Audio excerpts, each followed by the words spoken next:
सोना कितना सोना है, सोने जैसा मेरा मन, कितना मजा आ रहा है। अरे आई तू वो सब छोड़, सिर्फ सोना नहीं है, देख कोल्हापुरी सास, ठूसी, मोती, कुंदन, पता नहीं क्या क्या है।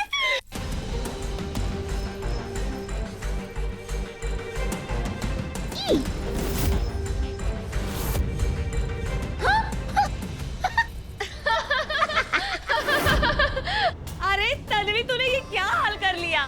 ताई तू तो चलती फिरती कीचड़ की दुकान लग रही है। देख ले किस्मत कैसे एक दिन में पलट जाती है। मेरी शादी की बात पक्की होते ही मैं ऊपर से नीचे तक सोने में लदी हूँ और तू कीचड़ में। पर ये हुआ कैसे? अरे गिर गई होगी कहीं कीचड़ में। वैसे भी जब किस्मत डगमगा रही हो तो कदम संभलते कहाँ हैं? बस बहुत हुआ परी, मैंने कीचड़ में गिरी थी। किसी ने जानबूझकर मुझ पर कीचड़ उछाला था और वो कोई और नहीं था, व्योम था। अब भी वक्त है, सोच लो। आज मुझ पर कीचड़ उछाला है, कल को तेरी पूरी जिंदगी को कीचड़ बना के रख देगा। वो इंसान नहीं है, हैवान है।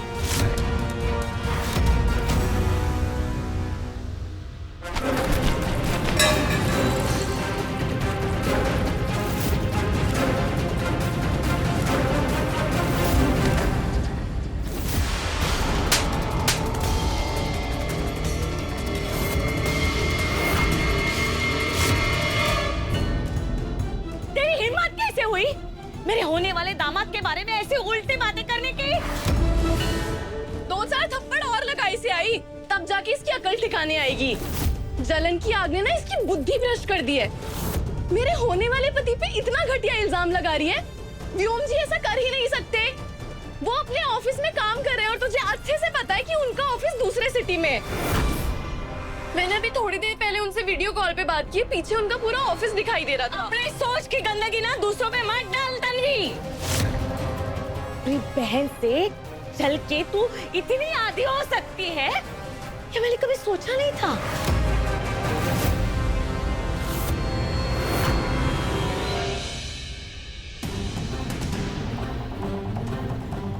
अब तक तुमने घर पहुंचकर सबको बता ही दिया होगा तन्वी कि मैंने तुम पर कीचड़ उछाला। और वो परी जो बड़े बड़े सपने सजाए बैठी है, क्या वो तुम्हारी बात मानेगी? नहीं नहीं नहीं। कैसे मानेगी परी? मैंने उसे एआई से ऑफिस का बैकग्राउंड लगाकर वीडियो कॉल कर दिया था। अब परी को तो यकीन हो गया कि मैं तो ऑफिस में था।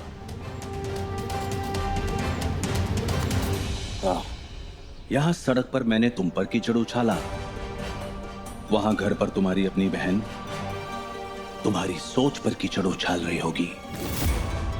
तन्वी, अब तुम जितना सच बोलोगी उतनी ही झूठी नजर आओगी। यही मेरे खेल का सबसे मजेदार हिस्सा है। व्योम मेरी सोच से ज्यादा शातिर निकला। अब तो मुझे यकीन हो गया है कि व्योम बहुत बड़ी साजिश रच रहा है।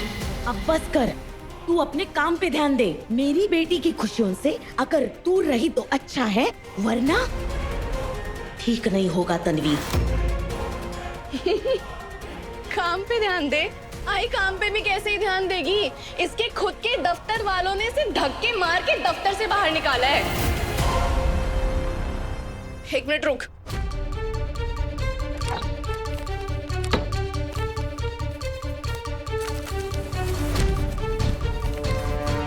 ये देखो,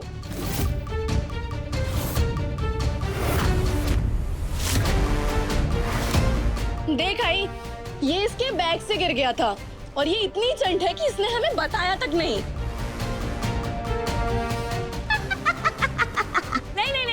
नहीं तन्वी, नहीं चाहिए, नहीं चाहिए तेरी चिल्लर। क्योंकि मेरा होने वाला जो दामाद है ना, वो अब हम पर पैसों की बरसात कर देगा और हमारे घर की जिम्मेदारी उठाएगा।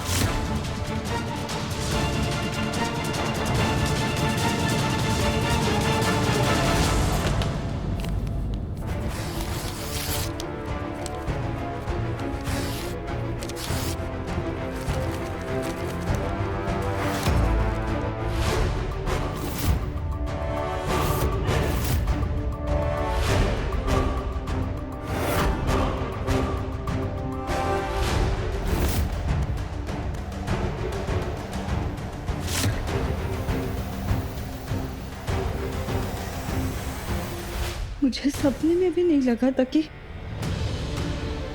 काकू और परी इतनी जल्दी बदल जाएंगी। शायद मेरी तकलीफ अब उनको कोई मायने नहीं रखती।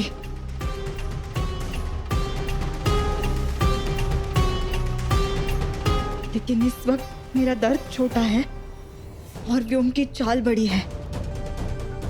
मुझे हर हाल में उसका सच सबके सामने लाना है और मैं किसी भी हाल में वो लाकर ही रहूंगी।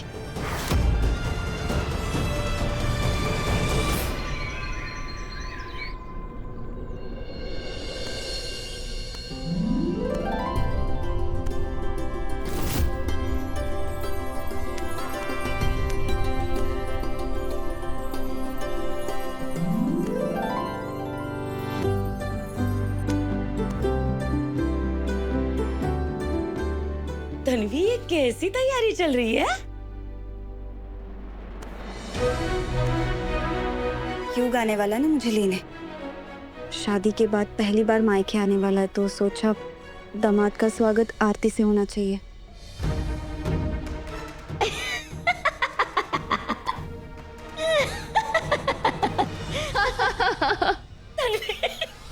अरे दामाद, कैसा दामाद? हाँ, जबरदस्ती की शादी से कोई दामाद बन जाता है तन्वी?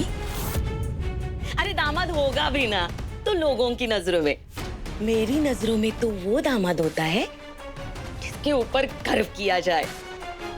और मैं इस युग पे गर्व करूं? अरे कभी नहीं बाबा, कभी नहीं। ना ये कुछ काम करता है ना कुछ कमाता है, पूरा दिन निठल्ले की तरह बच्चों के खेल खेलते रहता है। इसे मैं दामाद कहूं? कैसे? हाँ? अरे कहा वो क्यों और कहा ये युग, इन दोनों की बराबरी हो ही नहीं सकती। मेरे पति के बारे में एक शब्द और नहीं सुनूंगी। कल तक आप दोनों युग को अपनी आंखों पर बिठा रही थी, परी तू तो मचल रही थी ना उसके साथ शादी करने के लिए, और आज आप दोनों को युग में कमियां दिखाई दे रही है सिर्फ इसलिए क्योंकि वो कुछ काम नहीं करता। इसका मतलब ये नहीं है कि वो कभी कुछ काम कर ही नहीं सकता। और अगर आप दोनों काम के बारे में बोल रही हो तो पहले अपने गिरबान में झांक कर देखो। आप दोनों ने कभी नौकरी की है? मैं युग को अच्छे से जानती हूँ, वो समझदार है, काबिल है, और जिस दिन वो काम करने लग जाएगा ना, उस दिन आप दोनों की आंखें फटी की फटी रह जाएगी। बस कर मेरी माँ, बस कर। क्या ज्ञान की देवता बन चुकी है तू अभी? अरे मेरे लिए मेरा एक ही दामाद है, वो भी व्योम जी। तेरे लिए और कोई भी दामाद नहीं है, ये युग भी नहीं। बड़ी आई।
सब बड़ी तन्वी को वापस ले जाने आया हूं। परमिशन है ले जाने की?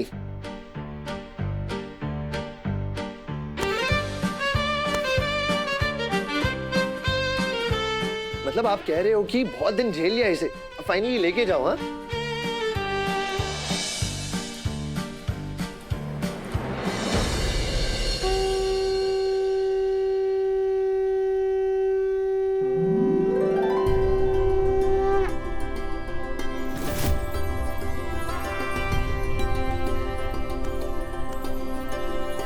अरे वाह युग, बहुत सही समय पर लेके आए हो मेरी बहू को। बहू, अब तुम आ गई हो ना, तो फिर अपने हाथ से खीर बना दो। शादी की खुशी में बापा को भोग लगाना है। जी। तन्वी,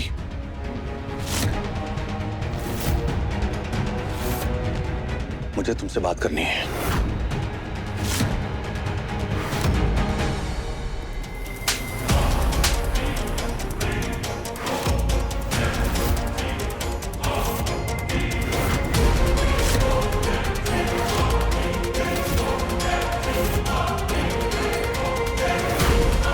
ये मुझे तभी कर देना चाहिए था जब मैंने शादी का कार्ड देखा था। तुम्हें क्या लगा तुम अपनी घटिया चालें चलोगे और मैं चुपचाप देखती रहूंगी? परी भोली है, लालच में तुम्हारी बातों में आ गई, लेकिन मैं नहीं आने वाली। सारे घर वाले जानते हैं तुम कितने घटिया, नीच और गिरे हुए इंसान हो। तन्वी, मेरी एक बार बात सुनो। तुम्हारी बात? तुम्हारे मुंह से निकली हर बात सिर्फ और सिर्फ झूठ से भरी है। मुझे तुम्हारी बात सुनने की कोई जरूरत नहीं है, लेकिन तुम एक बात कान खोलकर सुन लो। जब तक मेरी सांसें चल रही हैं, तब तक मैं परी की शादी तुम जैसे घटिया आदमी के साथ कभी नहीं होने दूंगी। तन्वी, सुन रही हो?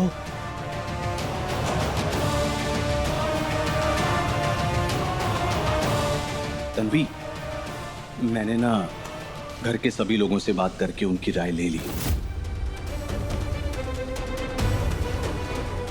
बस तुमसे बात करनी रह गई थी। आखिर तुम इस घर की बहू हो और परी की बहन भी। मैं समझ सकता हूं कि अपनी छोटी बहन को जेठानी बनते हुए देखना बहुत आसान नहीं है, और तुम इस रिश्ते से खुश हो ना?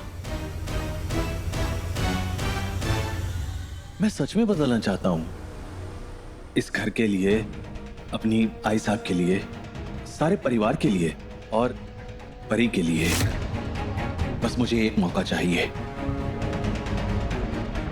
मुझे पता है तुम्हारा मन कर रहा है कि अभी मेरे मुंह पर थप्पड़ मार दो, क्योंकि तुम मेरा सच जानती हो, लेकिन इस वक्त तुम्हारे हाथ बंधे हुए हैं। एक दिन ये हाथ खुलेगा और थप्पड़ भी पड़ेगा व्योम, और तुम्हारा हर झूठ, हर चाल और तुम्हारा असली चेहरा सबके सामने लाकर कर रहूंगी। तैयार रहना व्योम।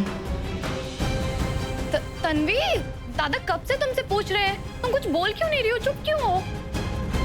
घर के बड़ों ने जो भी फैसला लिया है, वही मेरा भी फैसला है।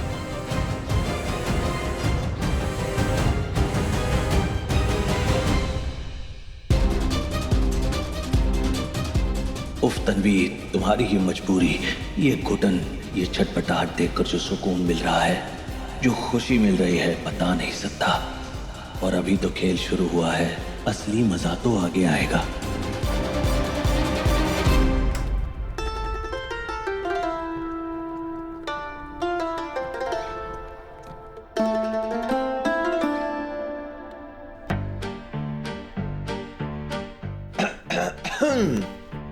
देखा एंग्री बर्ड, जैसा रूम छोड़कर गई थी बिल्कुल वैसा का वैसा ही है, एकदम टॉप नॉच। ये कमरा पहले तुम्हारा है, तुम्हें जैसे ठीक लगे वैसे रखो। मुझे कोई दिक्कत नहीं है। एक तो मैंने इतनी मेहनत की, ऊपर से रुको मैं हेल्प करता हूँ ना। तुम लड़कियां भी ना इतना सामान पैक करती हो कि जैसे पता नहीं कहाँ जा रही हो।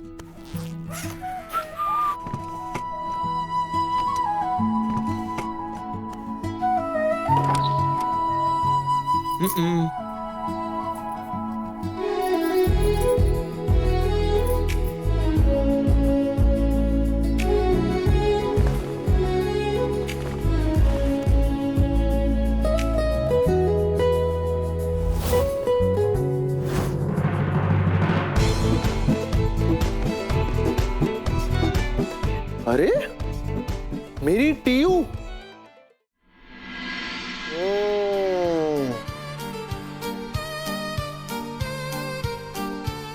वो गलती से आ गई होगी, जल्दी में सामान रखा था। अच्छा, तुम्हें पता है इसे ना मैं वॉर लड़के लेकर आया हूँ लंदन से।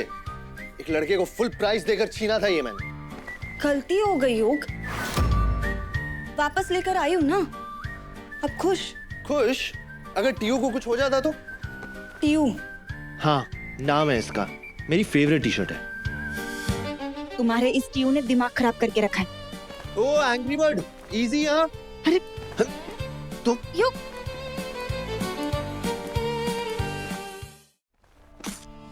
इसे कुछ होना नहीं चाहिए। तुम्हारे इस टीयू का आज ना पोछा बनेगा। पोछा? तुम्हारे सपनों में।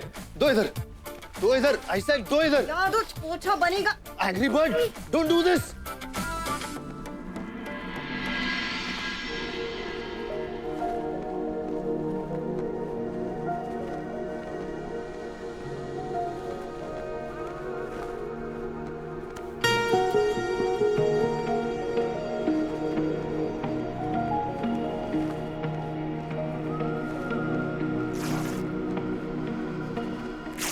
तुम शाम की ठंडी हवा हो, मैं दोपहर की धूप सा। तुम रुक के जीना जानते हो, मैं भागता हर रूप सा। तुम मिट्टी की खुशबू जैसे, मैं बारिश का पहला शोर। उम्र अलग और राहें अलग, चलना है फिर भी एक ही ओर। पास है पर पास नहीं, साथ है पर साथ नहीं। फाइनली ये प्यारी सी हंसी तुम्हारे चेहरे पर वापस आई। बस इसी के लिए तो इतना ड्रामा किया था। बरसात नहीं।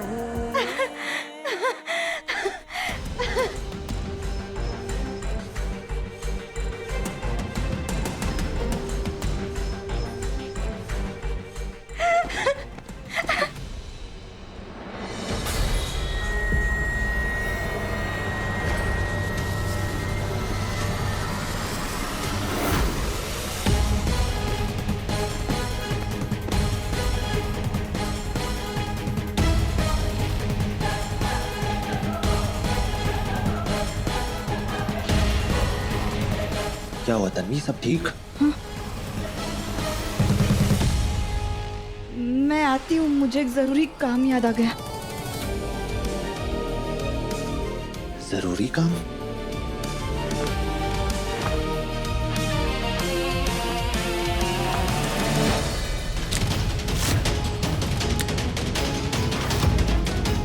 अक्का साहब, ये वाला लहंगा देखो, मुझ पर कैसा लगेगा? सुंदर है ना?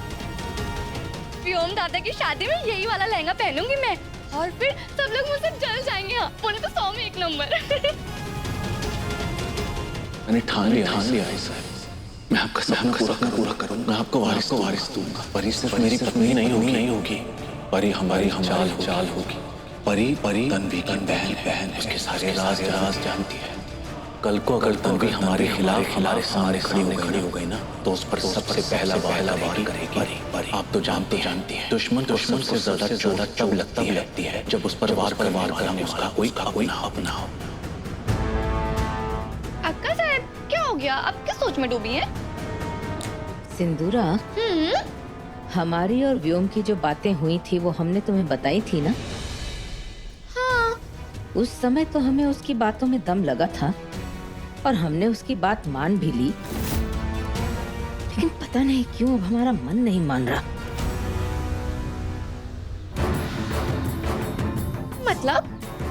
मतलब हमें ऐसा लग रहा है कि व्योम ने हमें पूरी सच्चाई बताई नहीं है। कोई बहुत बड़ी बात है जो वो हमसे छुपा रहा है। अगर सच में ऐसा है तो पता लगाना पड़ेगा। हाँ। ये हम अच्छी तरह जानते हैं कि जब व्योम सीधा बनता है तो उसके दिमाग में कोई बहुत टेढ़ी चाल चल रही होती है।